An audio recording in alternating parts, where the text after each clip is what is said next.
Rob's Child here with another edition of Security Analysis. Today we are going to be doing Chapter 32.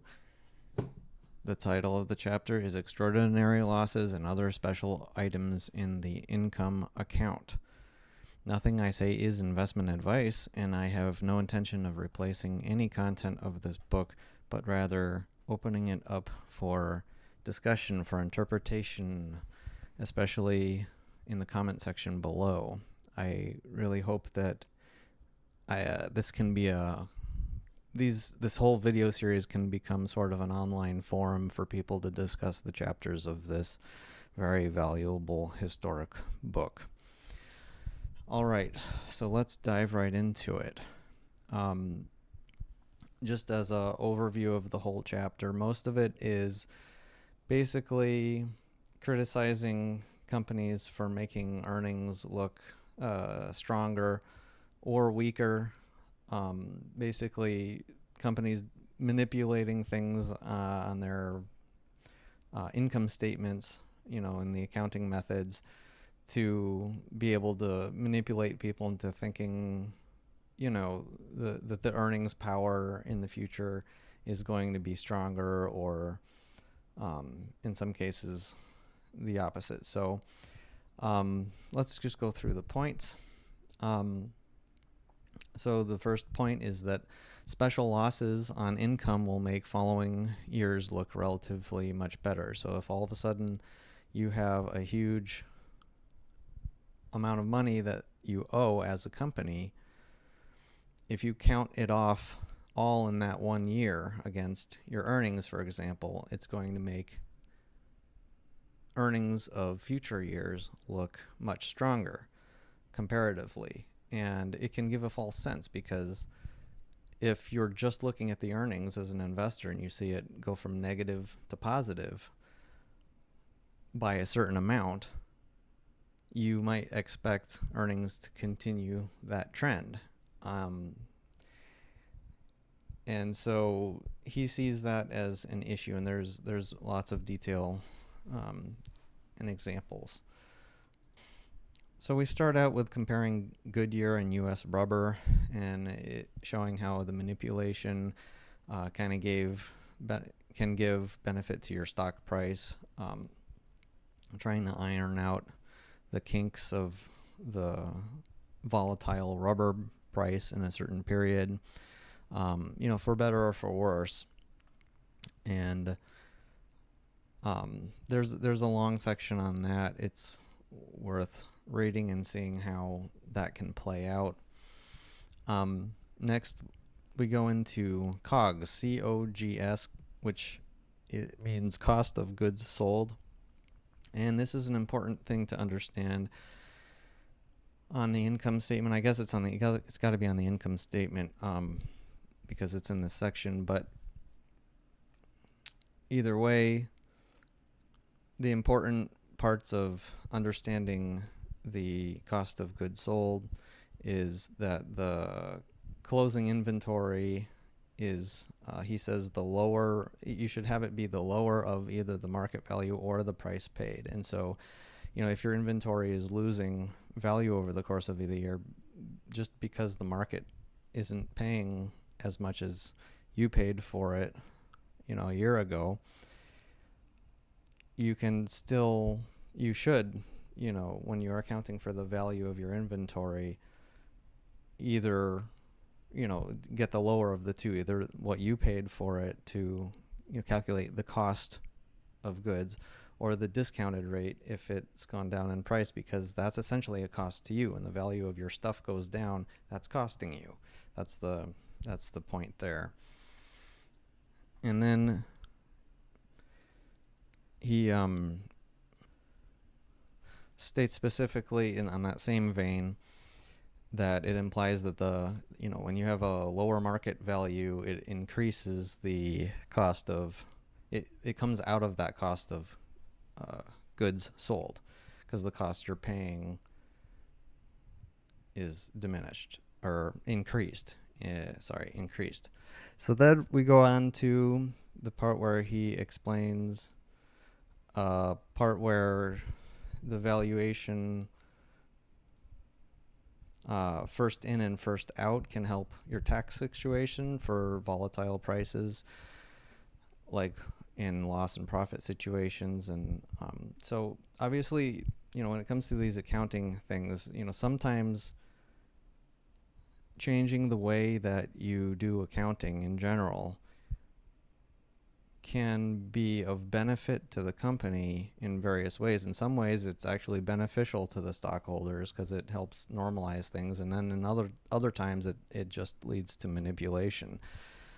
I think that's one of the big takeaways from this whole chapter. And then we go on to talking about normal or basic stock inventory method, which at the end of a period, it is using it maintains the lowest supposed possible cost of the inventory value, and that's to help keep things steady. And basically, when the value of your goods goes down, it doesn't matter because you already had that priced in. And then obviously the repercussions of that will end up equaling out over time. Next point, idle plant expense. I found this to be an interesting part of the chapter. He says that it's usually charged against income, but not always. And this section makes me think about mines when the cost of cost of goods sold ends up being too high to make a profit from what you're mining. So in other words, if it costs you $1 million to mine $500,000 of gold, then why are you operating? You shouldn't be operating, basically, at that point. And so that's how you end up with idle plant expense. You own something that normally produces something, but for whatever reason, it's not worth it right now. And I never thought about all of the costs involved with this. It includes depreciation. So if it's a building, if it's an actual plant, it loses value over time naturally. You have to pay insurance on it. There's taxes on a lot of assets like this. And then upkeep costs. And then one thing not mentioned in the book that I think is important is that you're missing out on the interest that you can get from, treasury bills or securities by holding on to this thing that isn't producing anything versus having that same money somewhere else where it can gain interest. And so the big point is that it can cost a lot. And he says in here that, sometimes it's worth it and sometimes it's not. And that's something you kind of have to calculate is, are the assets of this company worth continuing to pay for? Because there's eventually going to be a time where we can use it again and make up for the lost money that happened from just holding on to it. So he goes on to talk about some examples. One really good example, speaking about an unused pipeline. It was a company that had a bunch of pipelines in this situation, and they had a pipeline that they couldn't use because it wasn't worth it, and it ended up resulting in cutting the dividend for, I think, a year, or at least for a certain period. And then the stock ended up, because of this, the stock ended up dropping below the cash and security values that the companies had, because it was perceived that they'd have to keep paying for this pipeline that wasn't doing anything forever. And so it scared a lot of investors off. But what ended up happening was the management was able to sell the pipeline for a lot of money, and the investors were greatly rewarded with a special dividend that ended up being double the recent low of the price of the stock. And so, I see a similar situation I've mentioned before: Star Bulk Carriers, dry bulk shipping. That was a little different of a situation with their very high dividends, but because it's more, it was a different situation a little bit, but it relates to some degree. But point is that, you know, these stockholders, not only did they get money from that, but they are still holding on to the rest of the company, the rest of the pipelines that are making money and continuing to get their profits from that, their dividends from that part of the business. And so there's a good example of investors going overboard with believing that the carrying cost of an unproductive asset was going to really kill the company, and it did nothing of the sort. Huge point he makes after that section, I think referring to this section, was to, he says, guard against mob psychology. This is something I've heard other YouTubers mention, that specific statement. I think he may have mentioned it earlier in the book too, but this is often attributed to Graham as one of his like great lessons, I believe, of fighting against mob psychology.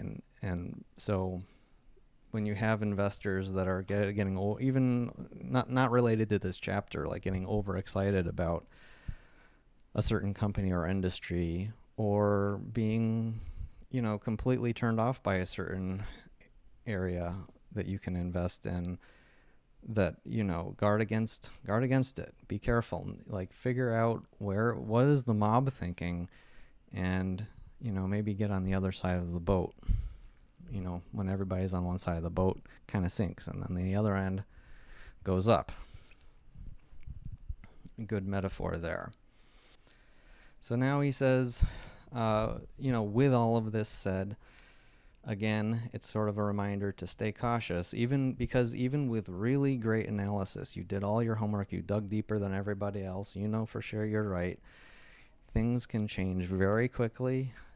And so you still need to be aware that even if you're right, you can still be wrong. I think that's a big takeaway that I like getting out of that. So then we go on to a section discussing deferred charges.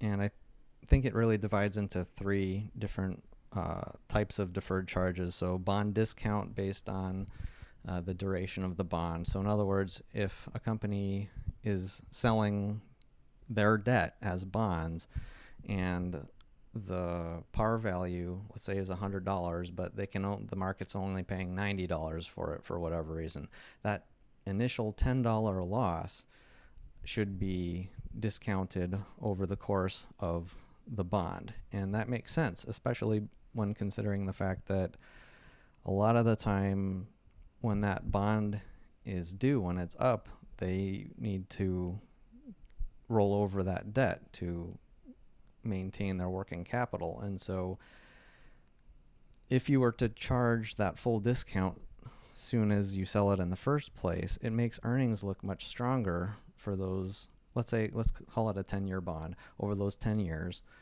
And then once the debt rolls over, you have this huge charge again. So it doesn't make sense. And companies, apparently, he said, in this chapter, were doing that it became a popular practice, and it was kind of frowned on. And, you know, again, just ways of manipulating people's perception of where earnings have been and where they're going. So I don't know how much, the bond discount aspect relates exactly to today. I don't think companies get away with that kind of manipulation anymore, but I could be wrong. Discuss in the comments below. He mentions specifically mine development expenses prorated on tonnage mined as another way of deferring charges. In other words, when you're paying for all the equipment that you have to set up, that, you know, those charges, depending on the tonnage mined, there's I don't know the formulas or anything, but that he doesn't say anything about formulas, but he says that's a important point to note. And then Most deferred charges are an arbitrary length. So there's the mine way of doing it. The bond discount should be over the duration of the life of the bond. But then most deferred charges are sort of arbitrary, like they could be any amount of time. However, he says it's customary for those charges to be 5 years. Somewhere else he just says several years in the chapter. And so then we have some examples basically where companies are charging their deferred losses or deferred, expenses to their surplus instead of against their income. And the point here is that the proper way a company should be doing things is when they have to pay a bunch of money up front, that they really should defer that expense to earnings over a certain period of time. And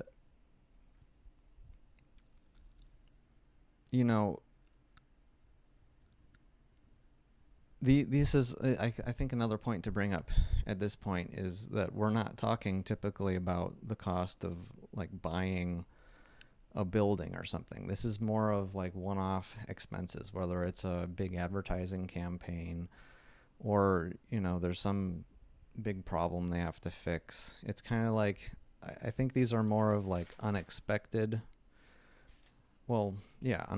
charges. And sometimes it's important to make sure you review the title of the chapter to understand how everything fits together. Again, extraordinary losses and special items is what this whole chapter is referring to.